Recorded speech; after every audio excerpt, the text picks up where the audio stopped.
Dear students, how are you? I hope you are doing well.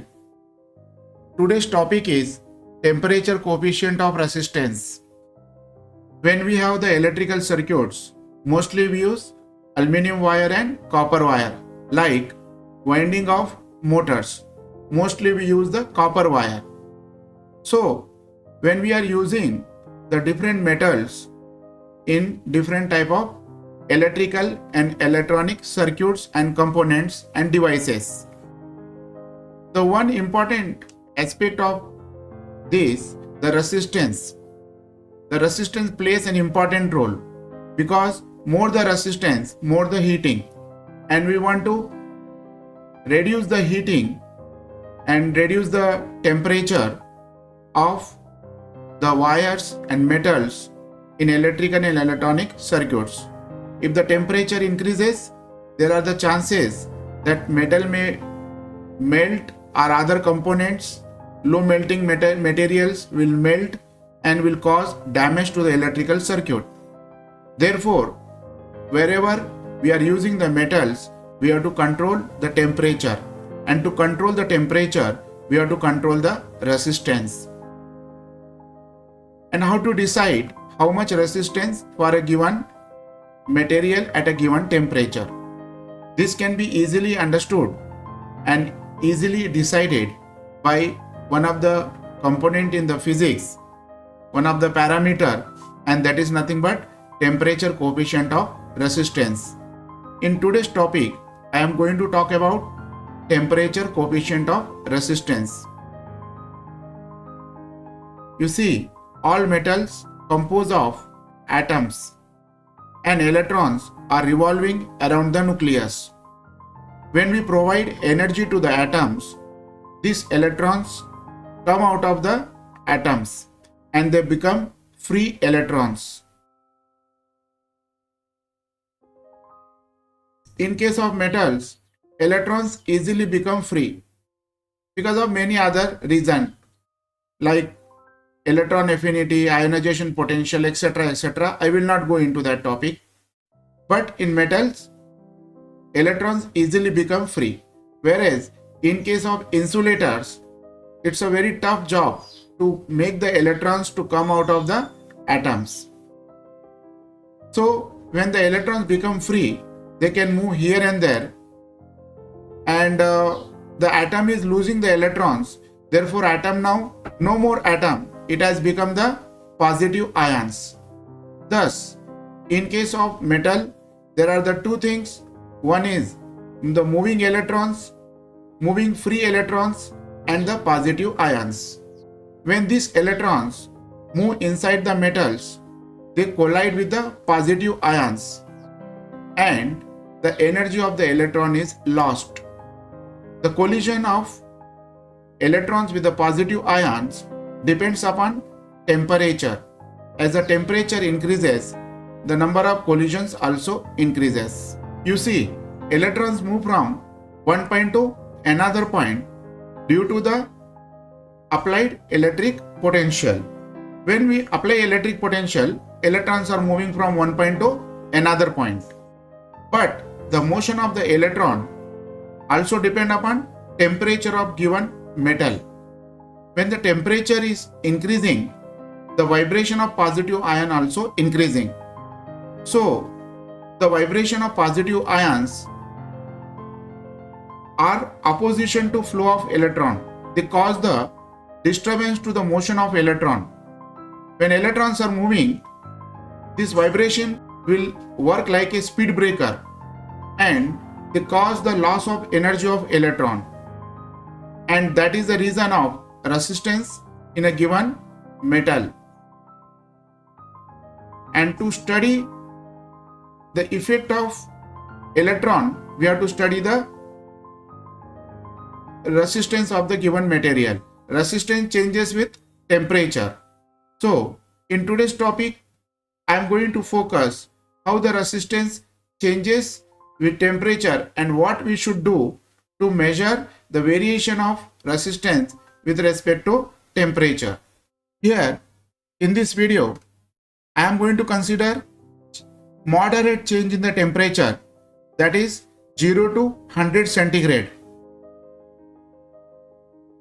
So, for moderate change of temperature, resistance of a conductor depends upon three factors. What are these three factors? Let us see. For a moderate change in temperature, 0 to 100 centigrade, change in resistance directly proportional to the initial resistance of the conductor, directly proportional to the change in temperature, and change in resistance also depends upon nature of material of the conductor. Nature of the material means if you change one metal to another metal, that means for copper, change in resistance will differ compared to silver, and so on. Now we will perform one experiment by taking a metal rod of some suitable metal. Suppose we want to find out temperature coefficient of copper rod, then we can take the rod of copper. If you want to measure the temperature coefficient of silver, then you will take the silver metal rod. So let us say in general a given metal rod, and end of the metal rod connected to the ohm meter, the terminal of ohm meter connected to end of the metal rod, and a potential difference is applied across the metal rod by using a suitable cell. Now perform this experiment by changing the temperature of the metal rod. First, we will measure the resistance of metal rod at 0 centigrade, and after that we will increase the temperature to some other suitable value and again measure the resistance of the metal rod. First of all, we cool the metal rod by taking some suitable refrigerator so that temperature of the metal rod becomes 0 degree centigrade. After that, we connect the metal rod to the ohm meter as shown in the figure, and also a suitable potential difference is applied across the metal rod. Temperature of the metal rod equals to 0 degree centigrade. Now we also measure the resistance by using ohm meter.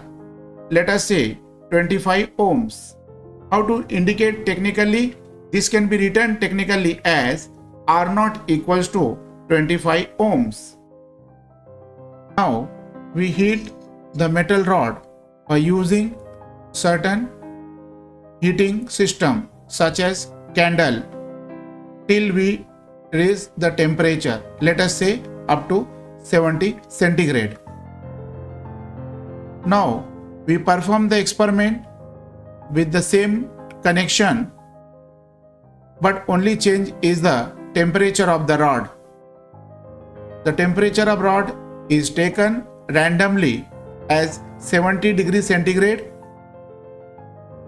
and the reading shown by ohm meter equals to 75 ohms.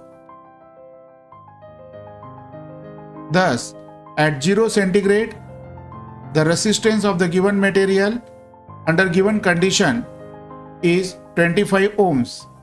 It can be denoted as R0 equals to 25 ohms. And at 70 centigrade, the resistance was 75 ohms. It can be denoted as RT equals to 75. In this experiment, initial resistance equals to R0 and final resistance equals to RT. Change in the resistance equals to RT minus R0.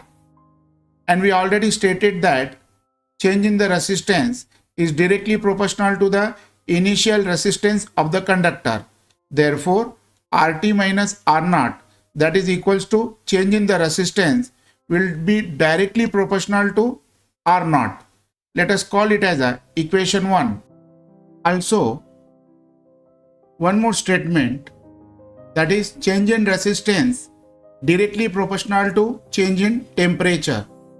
That is RT minus R naught proportional to change in temperature. That is RT minus R naught proportional to T degree centigrade minus 0 degree centigrade. Therefore, RT minus R naught proportional to T. Let us call it as the equation number 2. If we combine equation 1 and 2, we get RT minus R naught proportional to R naught multiplied by T. Now, if we wish to remove that constant of proportionality and we want to make equal, then RT minus R naught equals to alpha naught R naught T. Alpha naught is a constant of proportionality. Alpha naught is called temperature coefficient of resistance at 0 degree centigrade.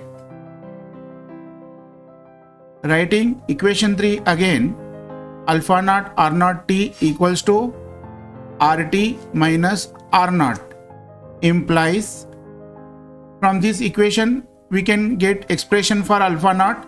Alpha naught equals to RT minus R naught divided by R naught T, and this gives temperature coefficient of resistance at a 0 degree centigrade. This is a symbol of temperature coefficient of resistance at a 0 degree centigrade.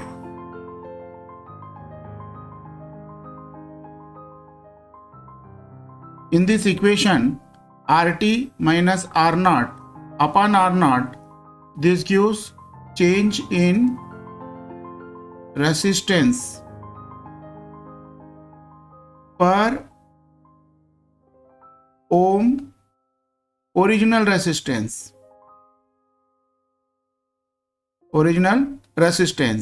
and RT minus R naught upon T, this gives change in resistance per degree centigrade. Therefore, we can define the temperature coefficient of resistance as follows. The temperature coefficient of resistance at 0 degree centigrade can be defined as a change in resistance per ohm original resistance per degree centigrade change in temperature from 0 degree centigrade. From this equation, that is RT minus R naught equals to alpha naught R naught T. Now taking R naught to the RHS, so I get RT equals to alpha naught RT plus R naught. So what I do now, I take R naught common, so I get 1 plus alpha naught T, and T is nothing but change in temperature.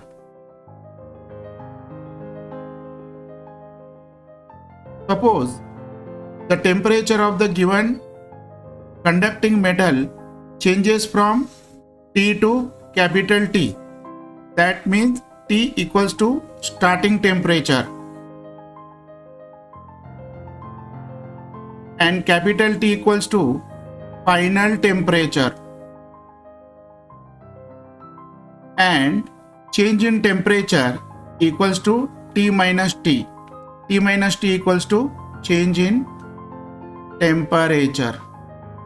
In that case, the temperature coefficient of resistance will become alpha T equals to RT minus RT divided by RT and divided by change in temperature T minus T.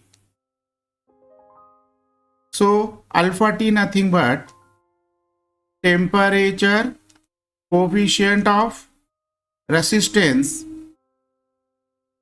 at reference temperature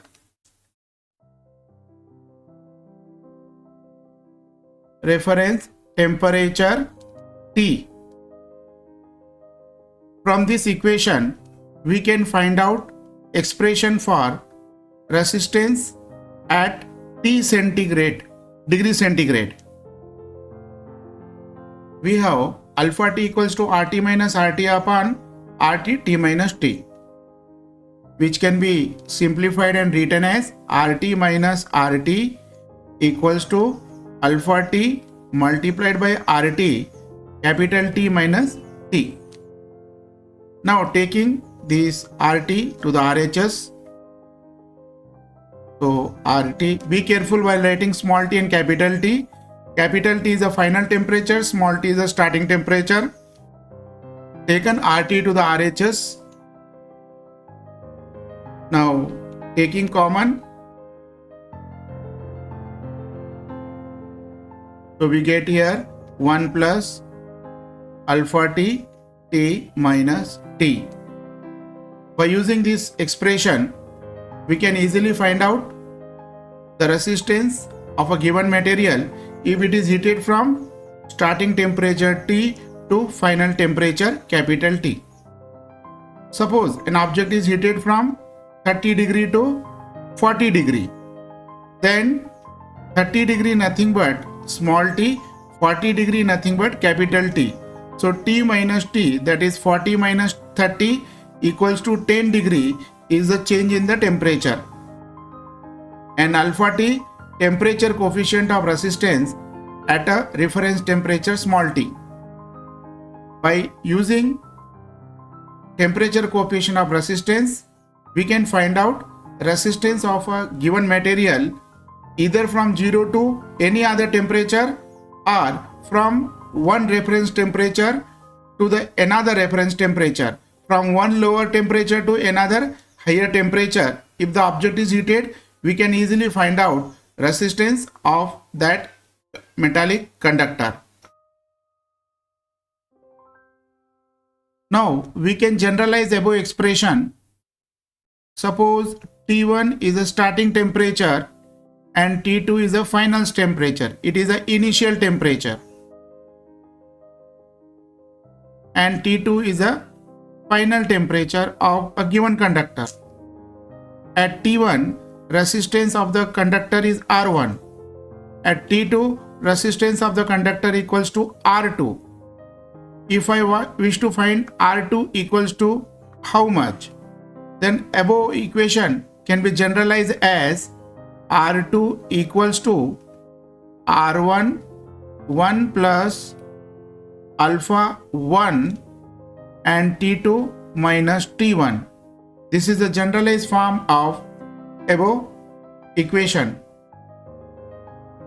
Thus, by using temperature coefficient of resistance, we can find out resistance of a given conductor at any temperature desired. Dear students, the topic is very big, very vast. We cannot complete it in 10-20 minutes. There are so many details are left to be spoken, but I simplified the video, try to come to the point, and I will just concentrate on one aspect, on the alpha, that is the temperature coefficient of resistance.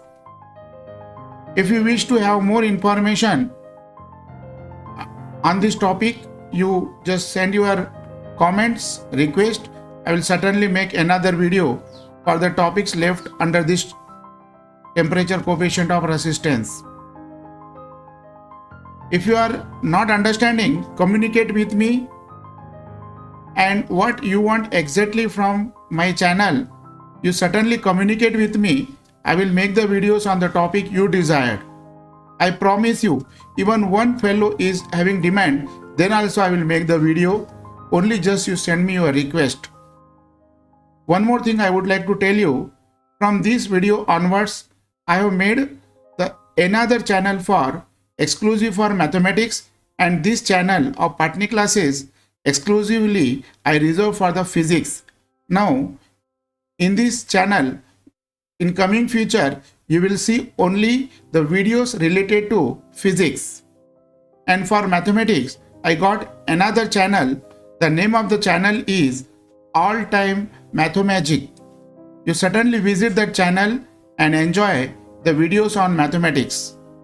Now meet you again with another video another time. Till then, bye bye. See you. Good luck.